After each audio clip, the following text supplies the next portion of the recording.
This is LiveWell Talk on stress in the holidays. I'm Dr. Dustin Arnold, Chief Medical Officer at UnityPoint Health, St. Luke's Hospital, Cedar Rapids. Joining me today is Theresa Graham-Mineart from the Abbe Center to discuss the stress that goes along with the holidays. Uh, I just have to show up and eat. Basically, that's my duty during the holidays, so it works pretty well for me. But I know this can be a very stressful time. This can be certainly be a time where I think the great is Christmas Vacation, Teresa, where the whole thing is Clark Griswold is trying to live up to this expectation that is perhaps unrealistic, and I think there's an element of truth in that comedy. Don't you agree that happens? Absolutely. So, what are some common holiday stressors that you're aware of that you see in patients? Absolutely. I hear people talking about a lot of different stressors, often related to realistic expectations, but kind of getting down there a little bit, I think there's stress about family conflict, um, specific to people we don't usually interact with, but at the holidays, we're all expected to really get along with, and there may be underlying conflict there. Being out of routines, we're not in school, the hours at work are different. Travel has its own set of stressors, regardless of the reason. Financial, gift giving, meals, but all of it really not all, but much of it has to do with realistic expectations. Recognizing that no one's holiday looks like the last 15 minutes of a Hallmark movie. It just doesn't. But it can be hard to remember that when you're in the thick of it. I think you're so right. I think that's good, just life advice, Hmm. period. Yeah, But that is certainly true this time of year, because we absolutely. all have that uh, expectation. What one of the other stressors that I would want to get your opinion on, and I've thought about this, is that first Christmas after you lose a loved one. Yeah. And so you may have gone through the grieving process. You're 6 months away from it, but now it's Christmas. Tell us how to approach that if you're a Yeah. patient. I think keeping in mind that the first firsts are the hardest. The first Christmas, the first birthday. It can go on beyond that, but certainly it's the hardest. And so one of the things is that there's this push and pull between I want to remember this person and I want to share that with other people, but that stirs up emotion. And a lot of our traditions are around who we share that table with, who we share those gifts with. And when somebody's not there, it becomes really obvious in ways that isn't always obvious day to day. So I think the most important thing we can do is just identify it and normalize it. It's normal to miss people at the holidays, whether it's the first year or the 50th year, but especially in those early years, and really finding ways to share the good memories and to allow yourself a little bit of grief, because it's normal. It's just normal. That's good advice. I think that have realistic expectations. That is just hammered. That because I think my wife would say that, Dustin, you are someone that has unrealistic expectations for things like that, and that's true. Not to the degree of Clark Griswold, of course, but I think that's true. I think that's true. I think I'm a victim of that sometimes. I set the think it's going to be a lifetime movie, and Yeah. it's not. It's not. I think too, part of it has is reflective of our culture. We work so much and we work so hard. And so we find these times where we're going to jam all the happy and goodness into these 3 days, and it's going to balance out the whole rest of the year. And it just doesn't work that way. And so we end up kind of creating scenarios where it's actually harder than it needs to be. Where if we just take a breath and say, this is probably going to be a really nice weekend, but there's going to be some bumps. But overall, it is what it is, and it's good, you know? Well, that segues into the next. I think you've given the appropriate advice that I'll take to heart is, you know, keep it realistic. But what are some other coping mechanisms that you recommend to patients to deal with the stress? Absolutely. I think one of the things is to break things down.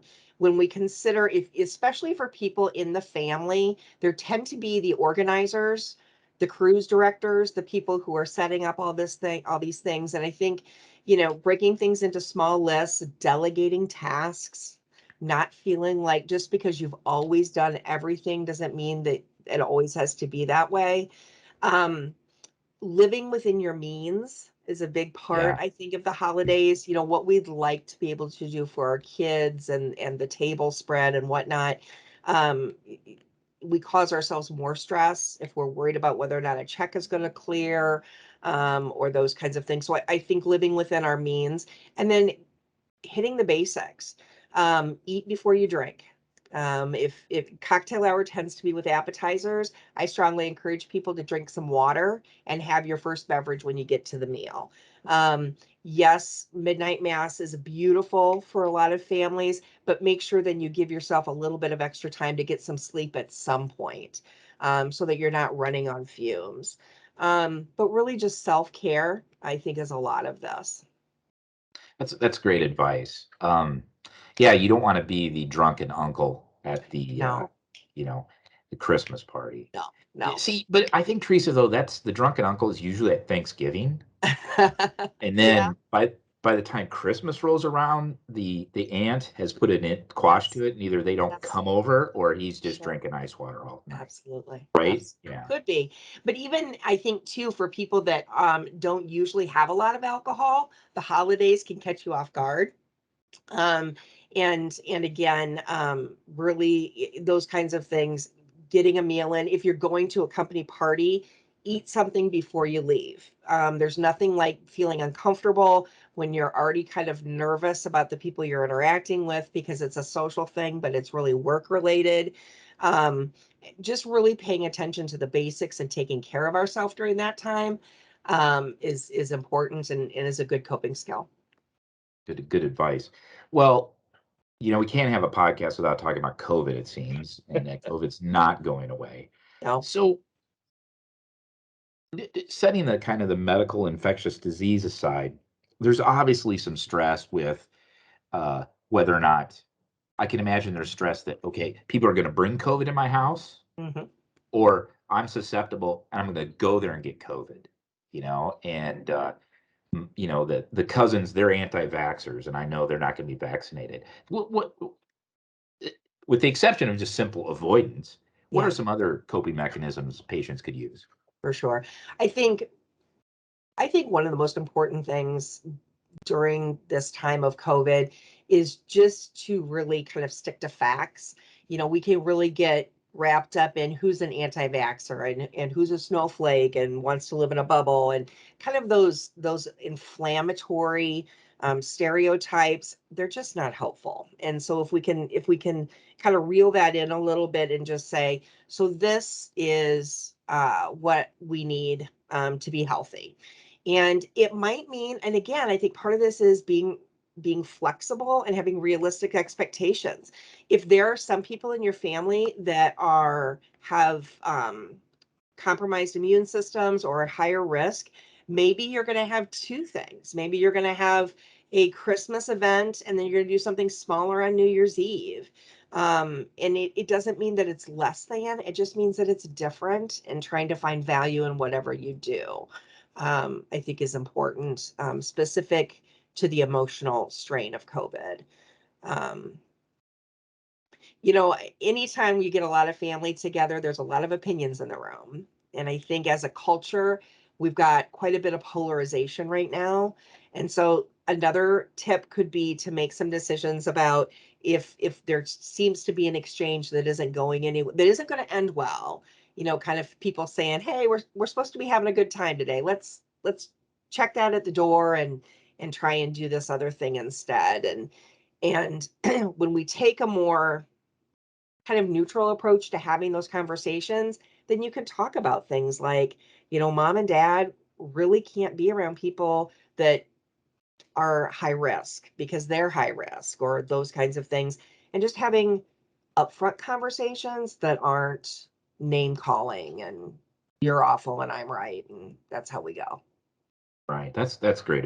And I you know, you're absolutely right. I mean, it's time to put differences aside, and sometimes if you can, once you learn how to fake it, you can make it. Isn't Yeah. that the saying? Yes. So, if a listener is dealing with added stress during the holiday season, can they schedule an appointment with your team at Abbe Center?